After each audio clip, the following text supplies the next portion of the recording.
Umid aka, sizda foizlar har xil deyapti. Hamma past foizni olmoqchi. Nima qilish kerak shunga? Xo'p, ukam bizda kredit tarixiga qarab, garovga qarab, garov qayerda joylashishiga qarab foizlar chiqadi. Xohlasa valyutni, xohlasa so'mlik, har xil variantlar bor ukam. 15% kredit olish uchun nima qilishim kerak men? 15% kredit jismoniy shaxsgacha beriladi, 50 milliondan 300 milliongacha. 300 milliondan yuqorisi yuridik shaxslarga beriladi. Yatitda ochiladi. Agar valyuta olishmoqchi bo'lsa, valyuta yuridik shaxslarga beriladi, unga emchishi kerak bo'ladi. Xo'p, shu past foizli kredit olish uchun qayerda garov bo'lish kerak? Garov Toshkent shahar, Toshkent tumanlari, Keles, Yangiyo'l, Qibray, Chirchiq shahar shunaqa ayrim tumanlari o'tadi. Yana telefon qilishsa to'liq ma'lumotlar beriladi.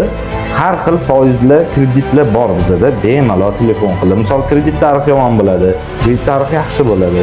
Bemalol telefon qilib ma'lumot olishsa bo'ladi. Garov evaziga kredit ajratamiz. Sarv bolada xarajatlari eng minimalni bemalol telefon qilasiz.